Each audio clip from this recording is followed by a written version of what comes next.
Welcome to the season finale of the line, which is funny to It say. never, it never trips. It's a a little trippy to say the season finale. This is episode 10, and we talked about Episode this being 10. We've done this 10 times. Yeah, we started in February, and here we are with episode 10, and we talked about episode 10 sort of being a nice wrap up for this. And I don't know that we necessarily envision going for longer, but I think you and I both agree like this is a conversation that needs to continue in some capacity, and so maybe we'll pick it up again in the winter. Yeah, I agree. I think when we first started, I think this was a bit of a laugh, not in a Yeah. funny haha, but like, what would this be like? And then I'll be honest, in my mind, I thought we would keep going for a bit, but then I think you were the one who also were. I mean, let's also be honest. You've been doing the lion's share of the lift on the back end of this. We're like, hold on, let's just think about if we were like to put a period or a pause on this. What's a good round number? Let's stop at 10 and let's just take stock. And then now that we've sort of leaned into that, I really appreciate that. I like it. Yeah. Rather than promising. I mean, how many series or podcasts do you listen to that people promise we're going on forever? We're going to, and then they end up falling off. Or there's one episode every year. So we did 10.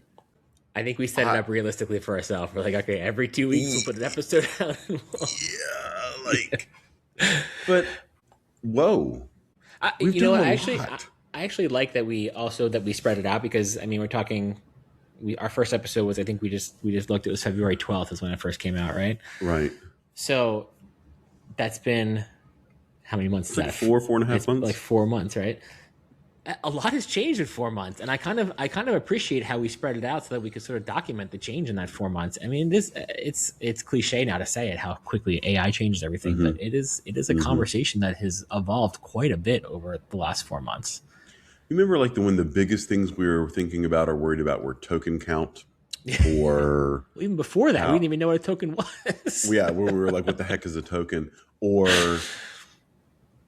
which company is going to make a deal with the government? Like, I know that, God, it feels so long ago. Well, and it's funny because I think I've mentioned this before, but Matthew and I did write a paper that got rejected for being old, which I don't think was our fault. It took a lot. That was in review for like 200 days, but I still think that there's something there going on record. Yeah, but I do think it's something with it. I do think it's interesting that like that, even that paper, the things we were talking about, where we were talking about how there was the trust, I guess, sort of anxiety and trust being built with AI incorporation in schools. I don't know how much that's happening anymore. And I think like the episode last week with Kyle, episode 9, where we learned about a district that is like all in. I wonder how many districts now are just going to be all in. Maybe not this second, but level, going into the next school year for sure. Yeah. Yeah. I messaged you. I mean, we talked a lot about a lot of different things, but I have messaged you in the recent past that I've gone back as I've been sharing this with others who may not know what we're doing, who are outside of this loop. And when I go share something, I go back and listen to it, and I'll message you and say, we get this feedback from folks. I mean, right? Like it's my mom, your mom, and like our friend. But when we get the feedback, it's good, and people like listening to us talk. They think our banter is good. But when I text you and say, "Wow, I'm enjoying going back and listening," it's because there's good stuff here. There's good insight here. I told my mom that I would apologize live on the podcast. My mom did not put any pictures of my children in the ChatGPT, as so claimed in a previous episode. Sorry, Mom. Okay, so you're going on record and saying, okay. She did threaten to, though. I will say she threatened to put pictures of my children in ChatGPT, and I said no. But she didn't actually do it. So, Mom, I'm sorry. I know. But to that point, yes. Yeah, I think I'm happy with how it's gone. And I think what's been interesting for you and me is establishing how our line is shifting. Right. I think, you know, one in our knowledge of AI, you know, we talk about being in the, like, whatever it is, the 1.3% who use code or whatever it is. But in the beginning of this podcast, I think that our view of it was, you know, there's something here that we can't quite get a grasp on yet.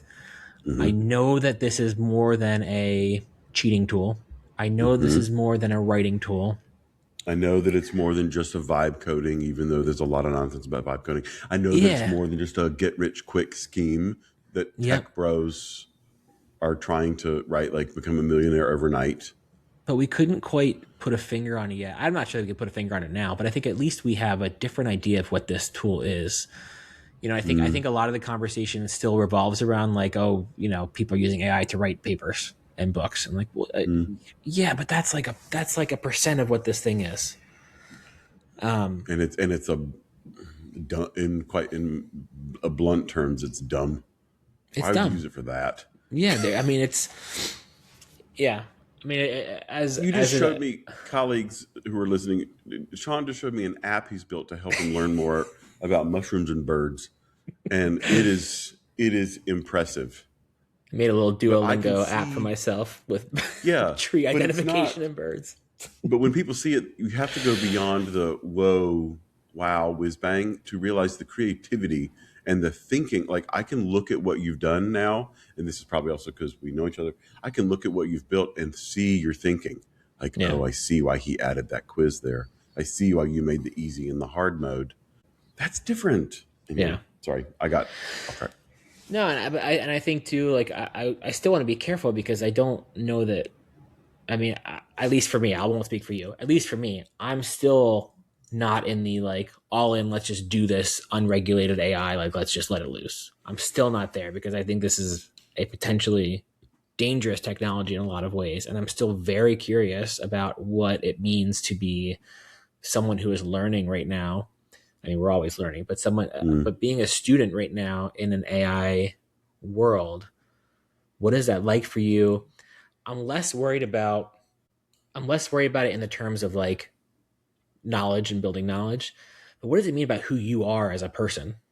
What is your relationship with learning? What is your relationship with the people in your classroom with knowledge when you have this tool? We talked about cognitive debt and cognitive like surrender maybe being the wrong words for right now. Yeah, I don't like the language. But I think that is something that needs to be specifically taught or specifically like I don't know what I'm trying to say. It's like thematized. Yeah. Because I think that is a risk. I think there is a risk of that if we continue to look at AI as a cheating tool. One of the things that Kieran used to say, remember, I think we brought him up here in our conversations before. One of the things Kieran used to say, well, it's a little bit of background. We forget that very simple tools are still technologies. So pencils are still technologies.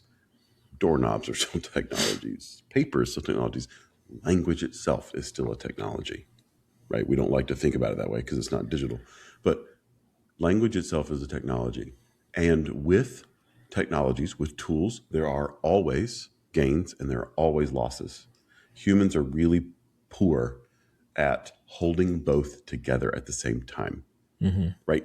Language, when we moved and discovered writing, came with enormous benefits. Hello, science. Hello, math. Right? Yeah. All of a sudden, we forget this, right? Because we write over that in our history. But we lost some. This was Kieran's argument. This is Walter Ong's argument. You lose something about our orality, right? So with AI, there are gains and there are losses, and we are living the gains and the losses. And you can see the public narrative shifting and changing and trying to figure out what it is.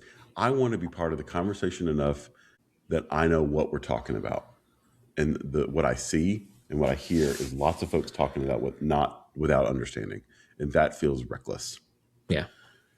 Well, and I guess my hope is that we can use our wisdom now to navigate this rather than trying to politicize it or force it into different boxes that it is not. Like I want to use our wisdom and our conversations to help, like we always talk about, socially construct what this is.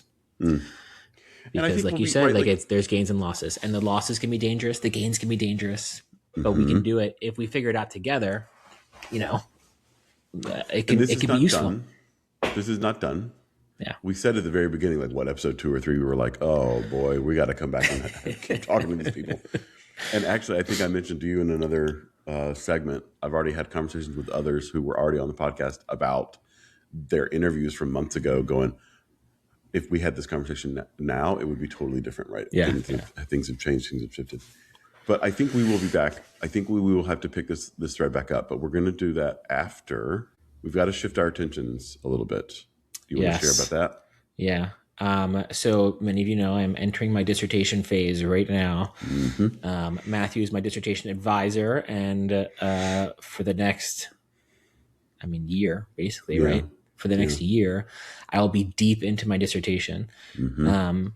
And Matthew and I recently received a small grant, which we're very excited about. That's going to help support this. That will help support this to allow us to create another show under the Peaks umbrella that sort of centers around the idea of public pedagogy. What does it mean for an academic to shift their audience from the academy, right, writing journal articles and book chapters and whatever, to the public, a broader audience, broader audience. And I think for us specifically, when we think about phenomenology, which is notoriously a difficult philosophy to understand, one of the things we want to figure out is like, what does it mean for us to shift away from talking about phenomenology to the Heidegger circle or the the Merleau-Ponty circle, to talking about phenomenology to a general audience.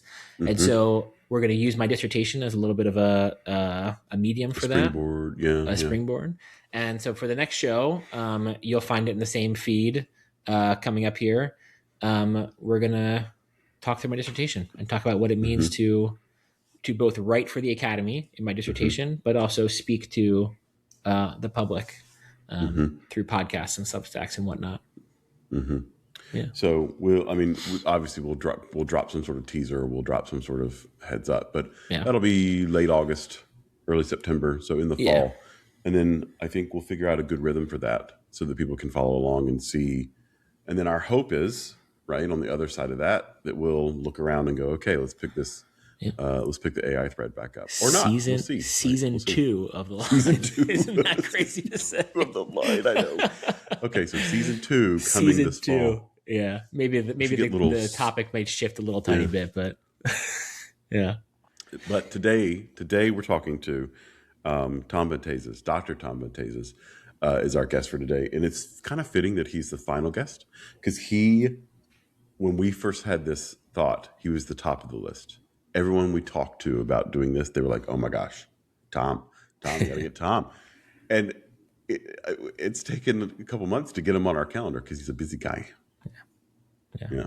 But I'm excited to talk to him. So coming up, you'll hear our interview with Tom, and then of course we'll check in on the other side with our breakdown. Yeah, let's go.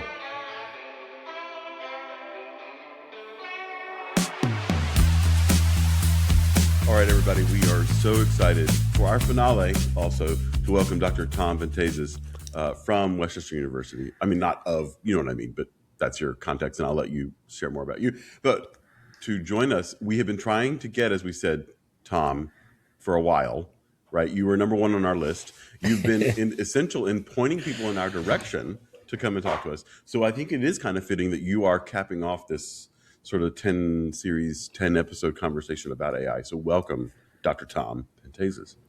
Thanks so much, both of you, for having me. As they say sometimes on the sports radio around here, long-time listener, first-time caller. Oh, it's so weird that we're doing this. Yeah. Well, and it's funny you say like help direction guests your way. I have like a list of other people at some point that I want to be like, hey, have you thought about X, Y, Z? Please, yes. I really like the work that y'all are doing. I think exploring this question is super powerful in our time and very helpful for folks in figuring out what to do with this AI thing that's out there. Well, we just sort of discussed how even though this is the finale, this is the thread that we're going to keep pulling on in a few months here. We're going to pick up on season 2, which feels like a strange thing to say, but season 2. But I mean, once you get a podcast going and you start that ball rolling, all of a sudden you're going to look up and it's going to be 6 seasons in. Right. Y'all are over 100 episodes. Sorry, everybody. Not quite yet. We're getting there. This next academic year, we will crack 100 episodes of the podcast I produced, which is oddly on air. Yes. Yeah. Tell us about your podcast. Yeah. So it's out of our teaching and learning center at Westchester University. And we just try to highlight the amazing work of faculty as it relates to teaching and technology. And we try to do so where we're always connecting it to research or journal articles or kind of the scholarship that's out there. We've been going for a couple of years now. We publish every other week on a Wednesday during the semester, and we kind of take the summers much slower. But I'm sure you'll put it in the show notes so you can check us out at Oddly on Air. And at some point, I'm going to need the two of you to come on as guests, because that's what you do, right? You invite other podcasts. Yeah, you invite others. To talk about this project, so that, because I think it's an important one and I want to keep sharing it around. Yeah, we'd love to. Absolutely. We'd love to. I think to Matthew's point about wanting to get you on here forever, I think we scheduled this recording in February or March. In February or March, maybe. Yeah. It's been a while, that's for sure. Yeah. You're a busy guy. You're important. Yeah. But it's really exciting. It's very exciting to have you on. Tom, we start off with a basic premise. Where are you using AI, and what are you using it for? How has it become embedded into your daily life? Yeah. So I look at my AI use in kind of two different spaces. I have the personal realm and I have the professional realm. And in the personal realm, I don't actually use it all that much. There's just not a lot that happens in my life where I feel like it would bring value or add efficiency. But on the professional side, in the work setting, I'm an educational developer, which means I work with faculty to help them continue to get better at teaching and to understand how to address technologies and the different things that are going on. And so when I saw AI hit the popular attention way back in, I think that was November of 2022, I went, I'm going to have to start paying attention to this, and have been kind of dabbling and trying different things since then.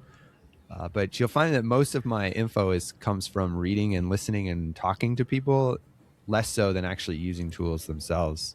I'm a bit of I don't know if cheapskate is the right word, but it's the one that keeps coming to mind. I don't want to pay for a tool to use in my professional setting. I want my office to pay to give me the tool if they think it has value. So I use Copilot, which we have access to. And then Google Gemini is the other one that we have access to. So those are the two that I have been utilizing. And I've done a couple experiments. Like I'll take a day and I'll say, I'm going to try to do as much as I can with these two tools and like give them the same prompt every time, see what comes back and utilize that. And in those, I've done that 3 times. In each one of those days, it's been a little helpful. Like there's been some pickup, but for the most part, a lot of what I do, I found it's challenging to get good results from AI tools that are really going to help me be more efficient and accelerate the work that I do. I have had to cover we had to cover up Matthew's face when you said Copilot, because I could see. I know. I will say it's like a as good version of Chat because of the way they structure it. They take a copy of ChatGPT and make sure it's all safe and put it in their system, and so you're never getting quite the very best. And I'm not in love with it, but like I'm building a data collection setup for us that uses SharePoint lists and Power BI, and I don't know Power BI that well, and I like to know enough to be dangerous. So I've been asking Copilot, like, okay, how do I do this? Like, what's the thing? And it's been like mildly helpful. It hasn't gotten me there, but it's helped me enough. Mild, like I have a mild temperature. Yeah. But here, I do just want to name something though, and I'm going to talk this out vibes wise, and let's see how it lands. Tom was one of the first folks who, you were right, like I think it was 20, you made me 22 years, when I was in a meeting and Tom said, oh yeah, AI, and you whipped out from your reading, from your research, almost like a framework. I've got it saved. I found it the other day, of like how to think about AI in terms of its skill. Do you remember that, Tom? I mean, this is 4 or 5 years ago. You saw something in how AI was going to sort of crest, and that framed how I think about it now. Well, I just want to give you a shout out. I appreciate that. If you can remind me of what it's called, I'll be like, oh yeah, that one, because there's so many. Like That's true. My job is a connector. I hear things and I turn around and I give them back to others. Like I connect people with ideas to help them be better.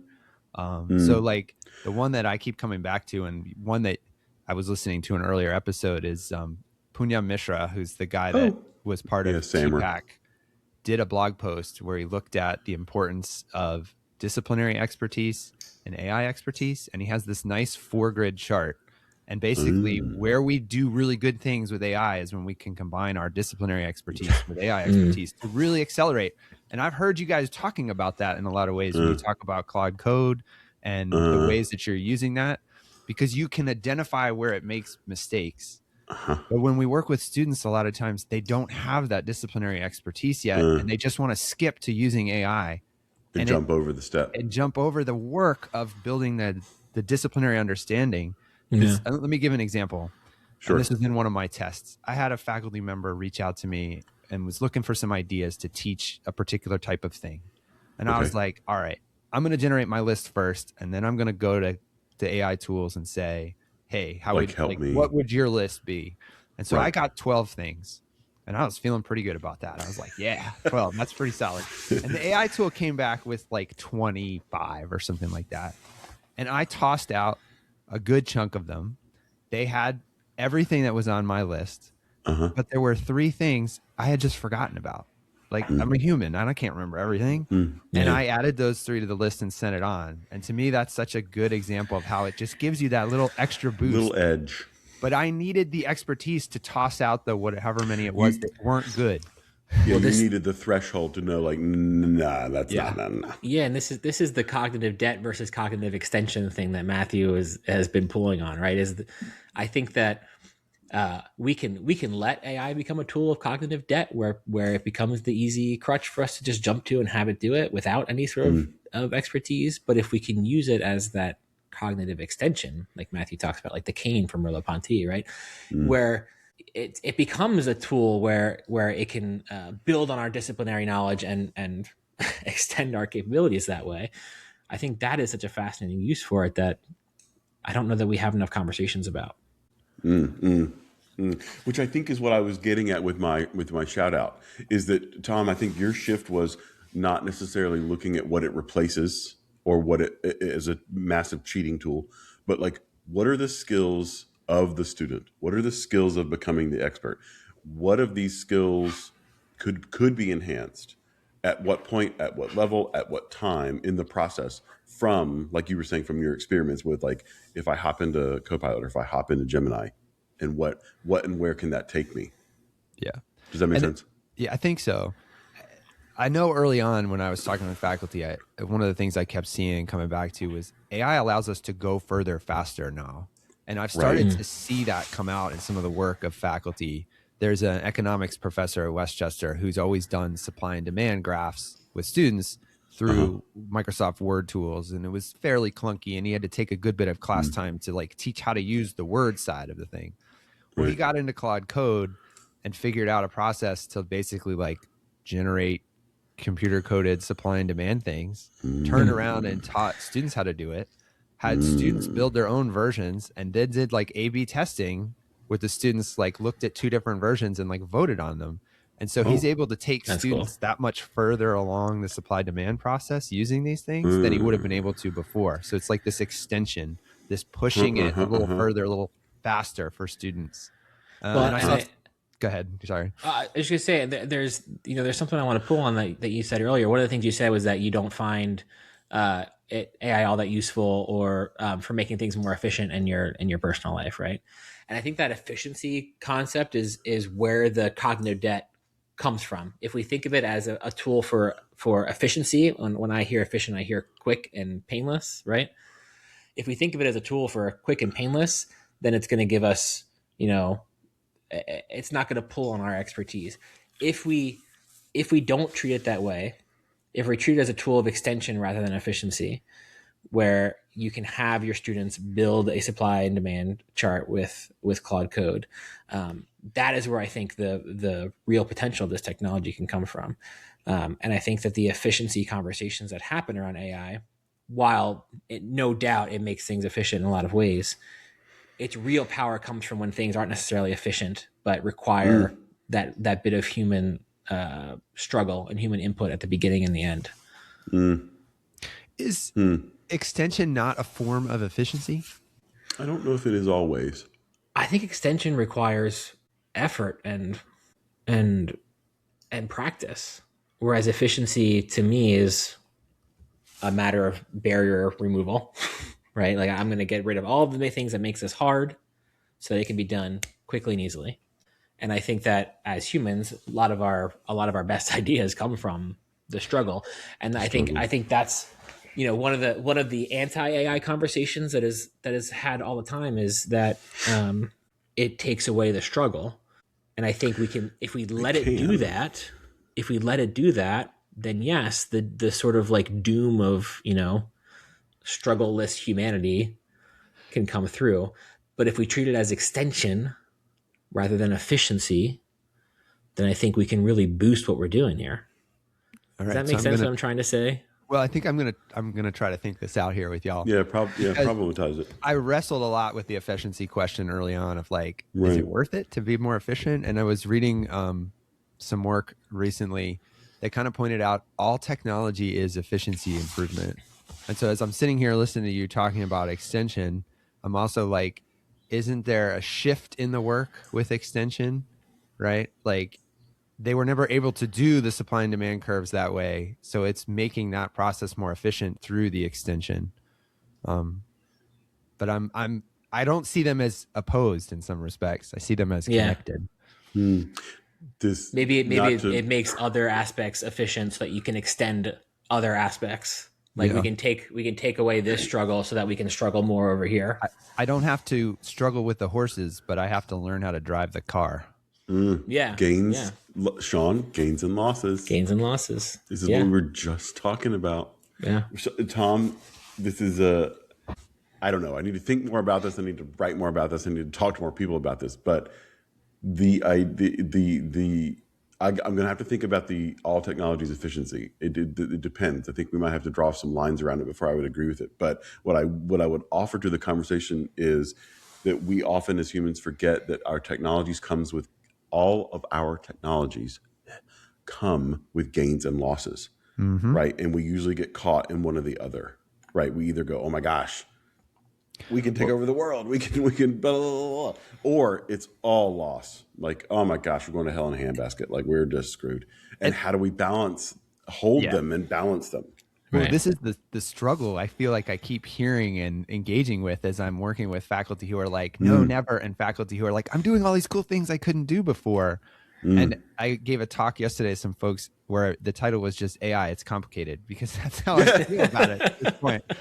Because on one hand, we're using the predictive modeling power of these AI tools to figure out how to talk to sperm whales. And that's a thing. Like I heard you guys talking about dolphins the other day. They are actually talking to sperm whales using AI tools. Which versus is just like the AI slop video that New York Times is reporting about, right? Like, so it's just so complicated. It's so complicated. And all that also being driven by private corporations, right? Like, like one of the things that came up in the OpenAI versus Anthropic debate was like, OpenAI is clearly going the direction of like, we want people making the TikTok videos with our generation, whereas Anthropic was like, no, we want people making philosophical essays with our tool. And just that alone is like, this is not decisions that we necessarily have any input on besides like general economics. Does that perhaps explain why both of you are big Anthropic Claude supporters at this point? Well, maybe, but remember, I started this is interesting. I had to drag him over. Yeah, I let go of my chat, but now I have re-entered the chat conversation, but from the codex angle. Right.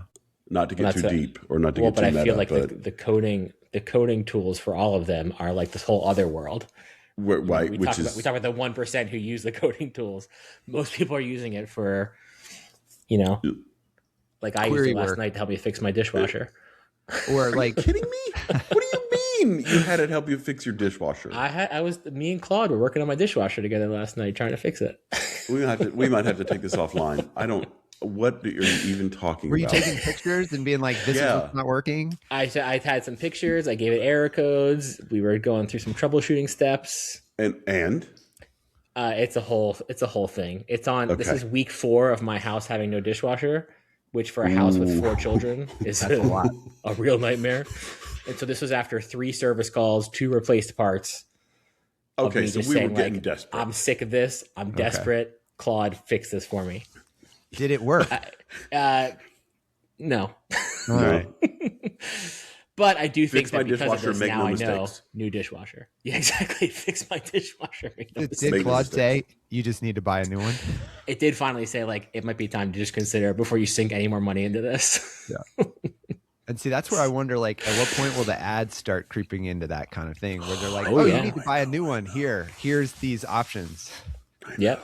I know. Well, that's and OpenAI is already going that direction. We know that, right? Yeah. Anthropic is going public soon. We found out this week. So what's that going to do after their IPO? Yeah. I think I just read something today that they actually have a profitable quarter, which is I feel crazy. yes, I saw that too. Yeah. That's because all these companies are losing track of their token budgets. that too. And then we were reflecting earlier, Tom, that we didn't even know what a friggin' token was, like not too long ago. Like when this started and you would have said the word token, how many people You've been would have like, had an understanding of Talking what about that Lucky was? Charms. What are you talking about? And I'm still kind of like, I know it's this thing related to AI querying, but I'm not, I don't know that I would be able to define it really clearly for you. Agreed. Yeah, same thing. Kind of got an understanding, but all right, we've gone on our typical sidetrack here, Matthew. Let's Which get is back. perfect though. But are you ready for bring the it big? back a little bit. But are you ready for the big question, Sean, or do you want? Go ahead. Well, that's the question for Tom, which is, so where kind of is your line? You've mentioned like both of the spaces, right, of the personal and the professional, but do you have a sort of sense of like inbounds, out of bounds? Like this is okay, this is not okay. Yeah. So first off, it depends on the environment in which I'm working. Right. I went to a Microsoft thing that they held for some folks at Westchester a while back on Copilot and the AI tool. And they talked a lot about how they box the data protection. And so I'm not as concerned operating in Copilot in the professional work environment with our data from work, because I know that it is not getting in the box. thrown out for training perspectives and things like that. There's also some like just environmental concerns that sit in the background that I don't want to be frivolous in my use. So like early on, I did some, come up with some jokes for Father's Day, for the Father's Day card. They were terrible, by the way. Trying to combine Star Trek and Star Wars into it. It did not go well. Not great. Not great. Yeah. For me, too, sorry, just Tom, just a name like jokes, humor on that side of the line. It's just not good. Yeah, it's not worth it. And honestly, like I did there was one round of like card help writing, and I kind of realized in that experiment, like, yeah, I don't want to use it for this in the future. It just seems a little right. So I tried the experiment, didn't like it. I'm not going to use it for that kind of thing going forward. Anything administrative that is clearly this is an administrative task, and if I can accelerate and go faster with it, I will do it. I had a student asking for a letter of proof that they don't work for us over the summer. That's an AI thing, easy, because it's I don't need to waste any more time on that kind of thing. It's just going for an administrative task. Okay. When I do teach, and it happens very infrequently, I would not want to put student work into AI tools for feedback because it's not mine. They get to make the decision of whether they want to put their stuff in AI or not. However, I am happy to my written comments about their work that I want AI to help clean up and make sound better, faster. Happy to do something like that. I don't really, knowing that it's a predictive tool and that it's not going to be correct a lot of the time, I struggle a little bit with things that have significant consequence. So like, I don't love the idea of medical data on an individual level being in there. Looking at large data sets for patterns, that's a different story in my mind. I don't think I'm going to trust it with my financial data anytime soon. And on the personal side, again, I just don't see a lot of use case where I'm like, yeah, let me get in the AI tool to help me do X, Y, or Z. And some of that is you're not fixing dishwashers. I might do a dishwasher because that predictive power, the ability to go look at some different things, like that could be helpful. But I'm not going to ask it to look at my finances, or even to organize my finances, because part of why I want to do that is so that I have the understanding. I'm not offloading that cognitively. And so there you go. So you made something else efficient so that you can extend in a different way, maybe. Yeah. And the professional side too, so much of what I do is relationships, and I have to be very careful that like if I'm having it write emails or things like that for me, that I'm still carrying my voice and my unique understanding of that individual at this It's point. still got to be Tom, right? Yeah. Exactly. Yeah. And even the letter for the student, the administrative thing, I still went in and changed a few things so that it conveyed in the way I wanted it to convey. And I've been thinking a lot about how I would answer this question. And for me, like, I don't trust it all the way. And so that is always the, like, if I use it for this and it makes a mistake, how comfortable I am with the risk of that mistake. Well, and you seem to have, you know, you follow, we had Brandon on episode 2 or 3, I can't remember, but Brandon, I can't remember. who his big thing was human in, human out all the time. And it seems like you follow that sort of same logic That of protocol. like, yeah, it's got to be, I have to be the final check, because like you said, things of consequence, especially, like you want to make sure it's good. Yeah. Ethan Mollick did a thing about like different use cases, and he's talked a little bit too about like the best human available to you. Like, is the AI better than the best human available to you? And it's not that it's better than the best human, it's just the best human available to you. Available to you.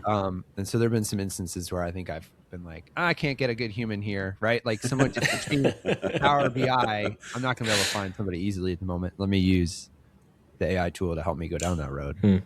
But for all my reading, and understanding, I still feel like I'm not using it as well as I could be. Part of why I like listening to you guys is like, oh, I didn't think about that.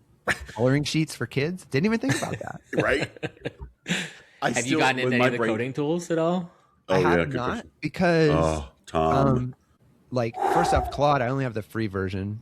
Like, again, I'm not going to pay for it on the personal side. And work isn't. I mean, is there something sitting in Gemini? Is there something in Copilot? I need to just anti-gravity. Oh, I don't know if it's open to us in our install, but it's sort of like Cloud Code. It's sort of like Codex, but Google's anti-gravity is. Have you ever used anti-gravity, Sean? I have not. No. It's like a mix of Obsidian and Codex and code, but also with a little bit of Google in it.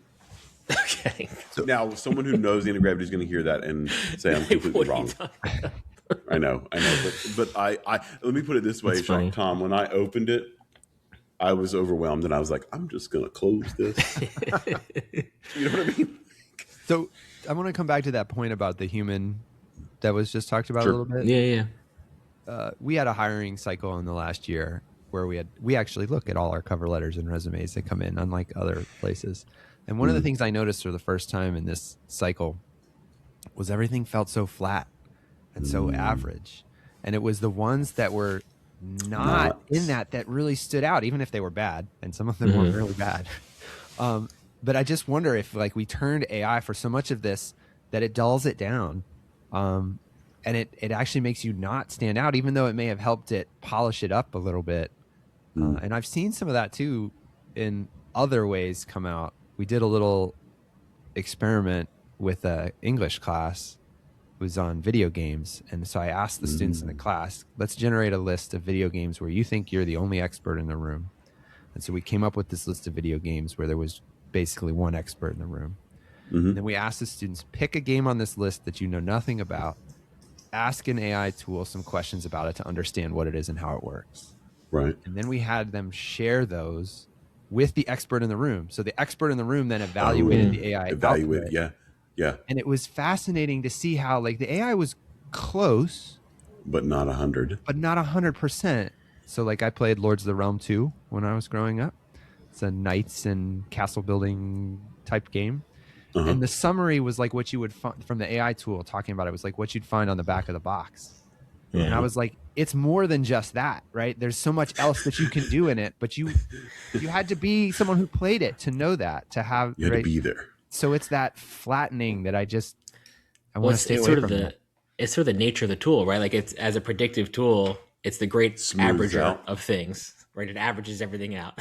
It creates this big average, which we've talked about, Matthew, as using it as like as a quote interpreter, right? If we're reading like difficult phenomenological readings or whatever, we might throw a quote in to help us understand it. But that is it's a flat understanding of it, like as you said, Tom, and only when we can apply it to then what our actual study and our actual expertise is when that quote sort of has value. I think y'all talked about the embodied aspects of learning at one point in the previous episode, and like that has really stuck with me in that the AI just can't do that. Just cannot do it. Right? Like, and so it is no body. Exactly. Yeah. That has really like opened a new door to understanding how we learn as humans and like how we engage with things in the world and how it hits us, like the feel of a book and how that helps us remember things versus reading it on the screen. So y'all it's a whole different layer of meaning. Well, Tom, good news. If you like this podcast, wait till the next podcast. Which is going to be season 2 is all about exactly what you just said. It's all about my dissertation, which is embodied and emplaced learning. That sounds awesome. How does your body in this specific place affect what it means to learn? Yeah, exactly. Again, it's just like we teed you up, but I promise we did not. It's just because I like what you're doing and I listen and I'm in the car going, oh, I want to talk to them about this. Yes. Tom, I will say, like, I don't know if it's anti-gravity or what, but the big shift for Matthew and I think was getting into code and co-work and realizing like, oh, this is way bigger than like an email writing tool. This is way bigger than the ability to stand something up. Like I talked to a nursing faculty. We've been dabbling around simulations and I had seen Maya from whatever that company is. I can't remember off the top of my head. And I was like, the AI has voice simulation. You probably could build something for students to practice difficult conversations. And she's like, oh, my kid is a computer science person. And she went and built it with him. Yeah. And so now they have this tool for students to practice conversations around death and dying, which you can't easily replicate.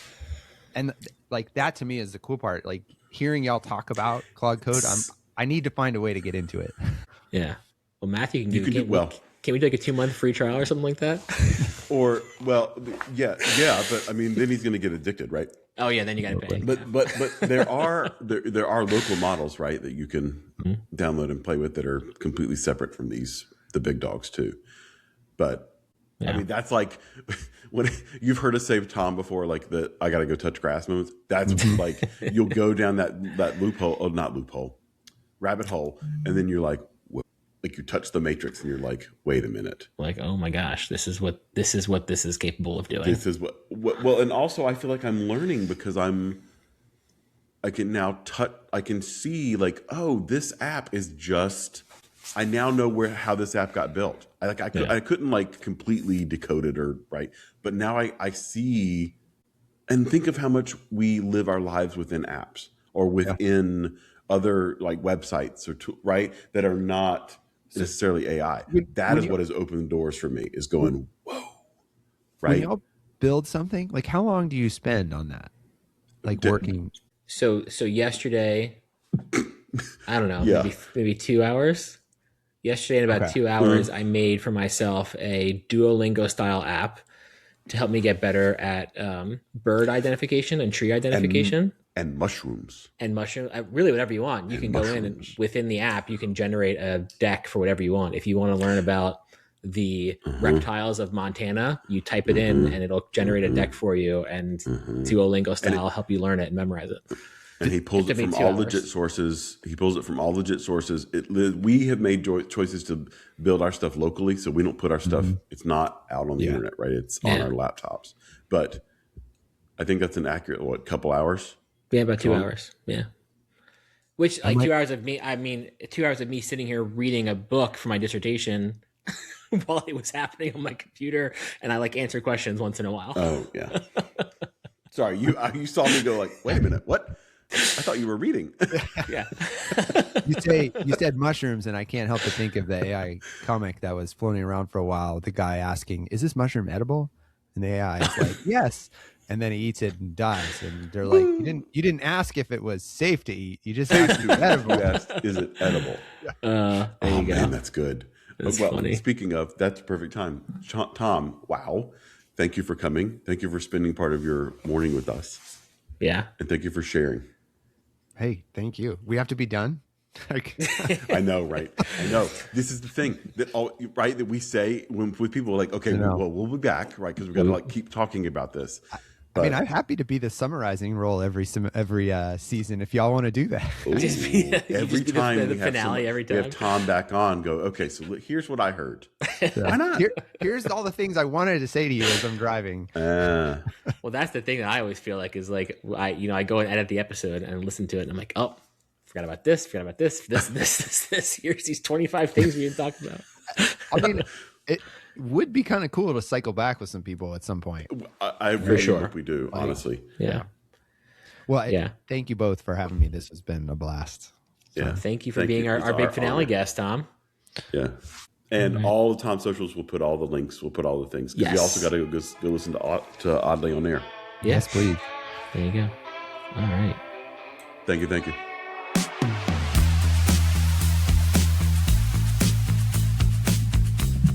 was a good one to end the season, right? I think that was a good conversation with the.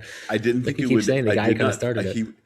He was right that I didn't know where that was interesting, where his lines were, and I had misread, but he also picked up on, because he's been part of the conversation, is listening, all of the other threads we've been laying down, and oddly, oddly, where we're headed with your dissertation and your research. I think it's one of the things that came across to me in this conversation was the professional versus personal. Yep. Where I don't know that I would say it's a line as much as he doesn't necessarily see a use for it in his personal world. Well, yeah. Yet. Yep.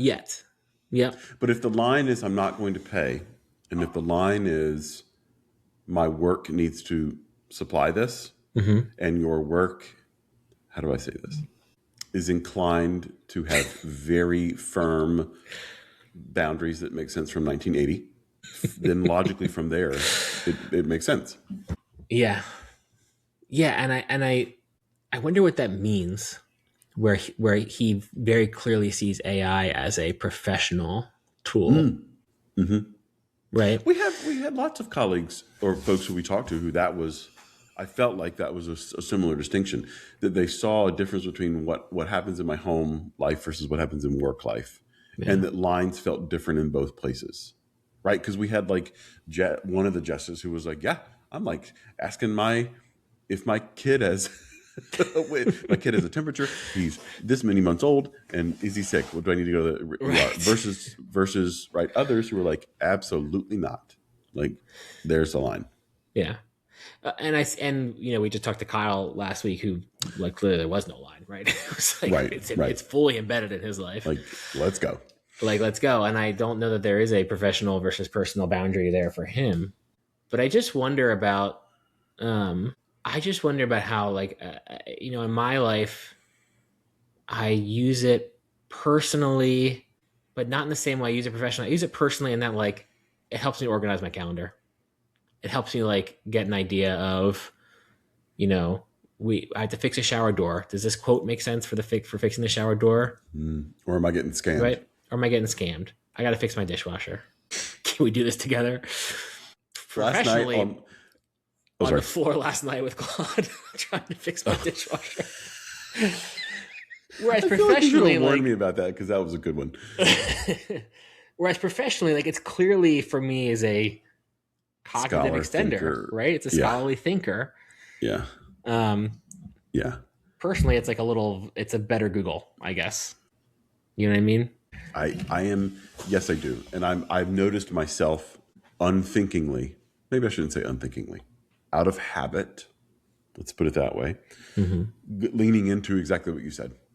Instead of going to Google, almost all of a sudden, I'm not opening Chrome on my phone, I'm opening Claude. And I was like, oh, that's interesting. I don't know that that's what I want to do. But if you go to Google now, I know you can turn it off, right? But on Google, what's the top in AI summary of what it's going to... Not a good one. I know, but it's what's there. But you and I know it's not a good one. Not everybody does. But also, let's be honest. This trust idea that came out in our research last summer that I heard reported at that conference. I can't remember which conference it was. It was in Philly earlier in the spring semester. Like in general in life, when do you need absolute 100% black and white, capital T truth? Right? Not that often. But like the Google, like you said, it's not that great. Well, yeah, but like the other day we were looking up. We wanted to make a point about how many people have master's degrees, and we quickly Googled it. And we didn't use AI. We went to Google, and the AI summary at the top was like, oh, yeah, okay, that sort of checks out. Now, if I was going to put that in a dissertation or in an article or whatnot, I would go more deeply into it. But in the moment, in the conversation, who cares? It's good enough. It's the same thing with like Wikipedia. Is so-and-so in this movie? Let's go, right? Like, it's a low stakes, which maybe that's part of the line, now that I say that out loud. I feel stuck here because Yeah, where are you stuck? I'm stuck in that I think... So you could hear me in this conversation pulling on this efficiency thread and trying to figure out what's that about. What's that about? What does that mean? And thinking about how, you know that one of the biggest parts of my research and my writing is that we have moved into a direction of efficiency, quantification. Everything is industrial, right? Sure. And how I think that is a misread of ontological development of our becoming as people. Okay. And how AI as the cheating tool, AI as the writing tool, that is the same process, right? That's a continuation of the industrialization of education. That mode, sure. That mode. But, and this goes back to the whole thing about gains and losses, right? But if we don't look at it as the industrial efficientizer of things, do you know what I mean? Mm-hmm. And we look at it as the extender of things, man, it's so powerful. But I'm so afraid of the efficiency, the continued push for efficiency. Or the flattening. In everything, not just in AI, but in everything. The continued push for like, we got to be more efficient. We got to have bigger numbers. We got to do this. Like, that's not it to me. And so I worry about, and yes, the flattening, right? Tom mentioned the flattening. Yeah, I like that. I like that a lot. I feel like efficiency is an act of flattening. I don't want to live in a flat world. Well, write that down somewhere. That's a good line for an article or a Peaks poster. Lab. Talk about the AI flat earthers, right? Like, right. Right. Yeah. See where we could go with it. Yeah. I can't. And you can hear that this is still like something that's rolling around. I don't have, it's in my head and I don't have an answer. Well, yeah, same. And now you've got me wanting to, there's something with Aristotle here and I can't remember. I'd have to go pull a book. There's something about the four Heidegger talks about in Question Concerning Technology, which is like a foundational text in the philosophy of technology, about the difference between craft and modern technology. And he goes back to Aristotle to talk about the four causes, right? I'd have to go pull the whatnot. And what I'm trying to remember is that efficiency is only one of the causes. There's three others. Oh, okay. Right? Causes for the growth of technology. Ish. Because remember, it's ish because it's, technology means one thing, and then if you go back to the Greeks, it technically means art and techne, right? And techne means, in some cases, the same thing, right? And then we, as moderns, have collapsed that. But then part of that collapsing or the flattening, here, the same language, is that, right? So again, I need to. I am also stuck on it. I'm going to have to think about it and read some more about it. But maybe we're feeling the burn because this is where we're, right? Like we got to leave it all in the field. We got to leave it all in the field for season one. But yeah, well,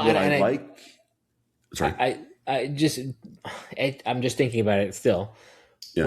When I hear Tom say to me that I don't use it in my personal life because I don't find a need for efficiency there, my first thought, I guess, is like, all right, cool. So like your personal life is about your own personal being, and so you're embracing you embrace the struggle, you embrace the growth.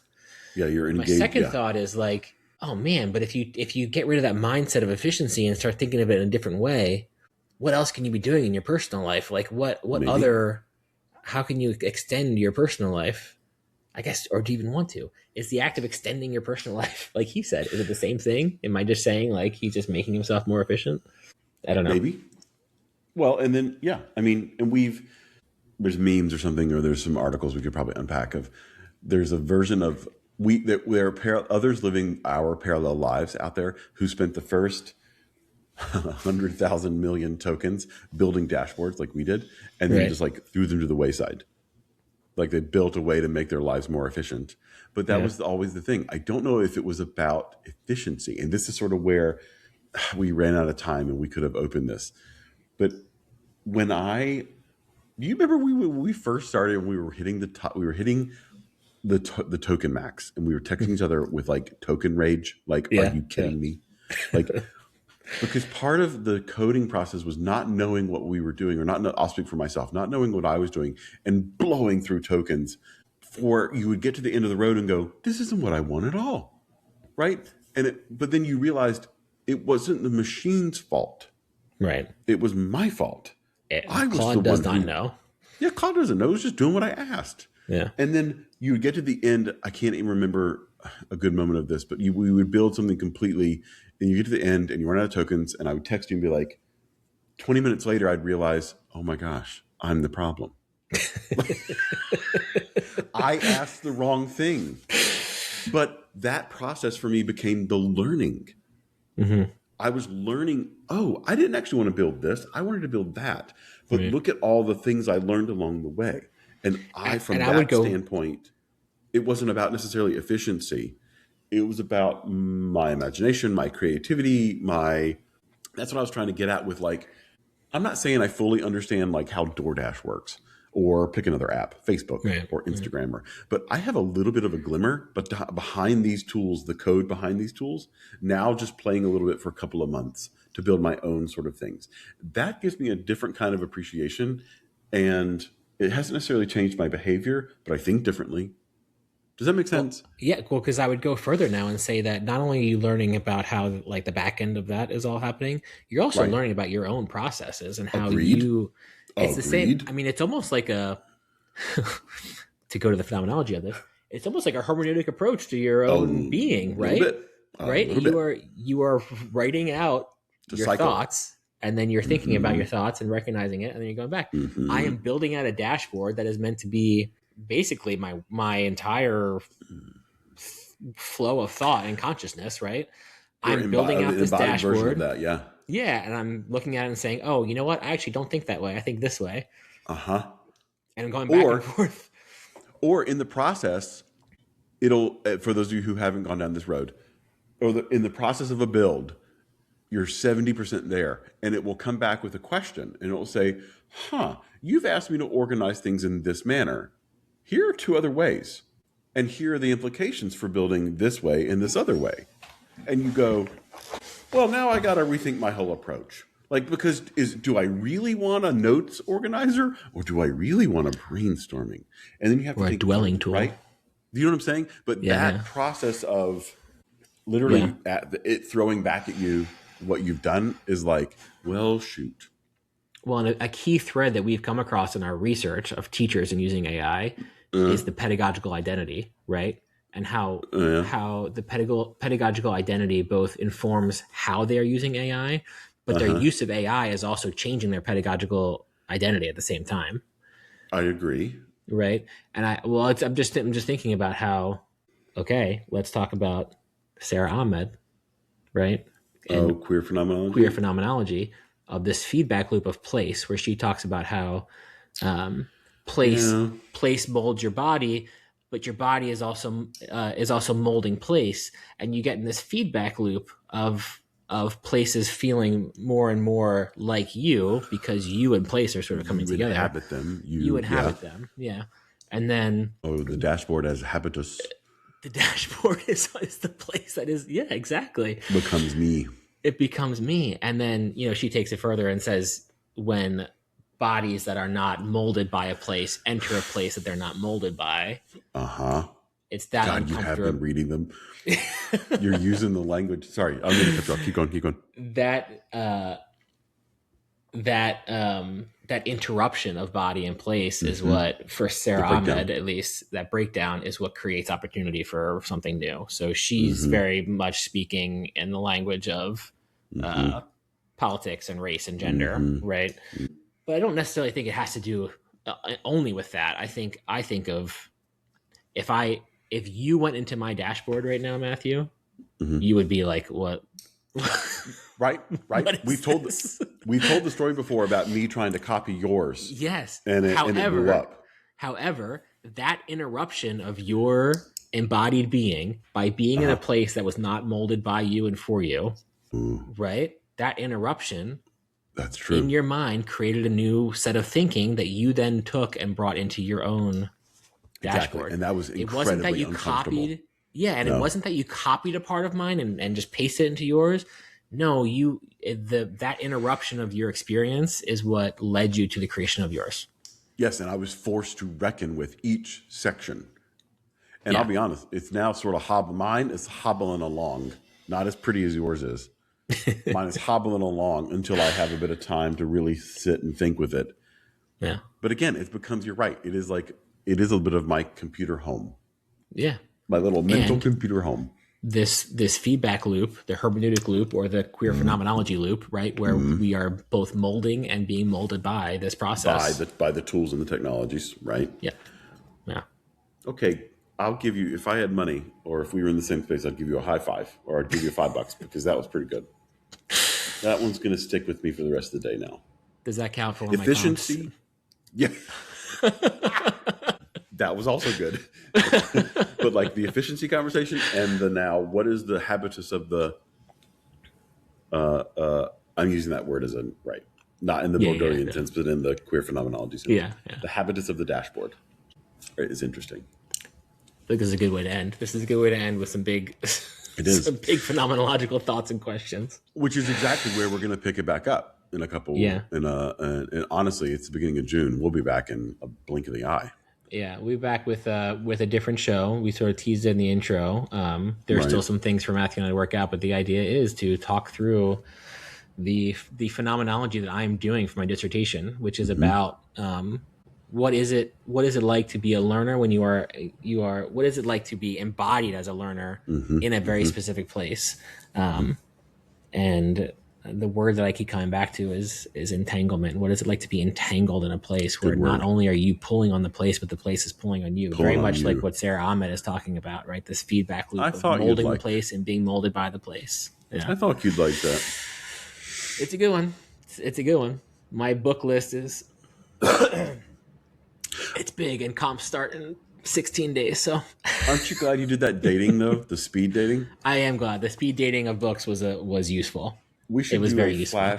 Flash forward plan. We should talk that through as one of the episodes in the future. Yeah, there you go. So so look forward to that podcast coming out soon, and then we will continue with a season 2 of this. Yeah. Likely in the wintertime. Yeah. The topic might be slightly different, but it will be a phenomenological view of AI. Yeah. So Matthew, thank you for season 1. It's been a lot of fun. It's been really good. It's been very good. Really good. And thank you all for listening along. Excuse me. And we'll catch you in the next show. Yeah.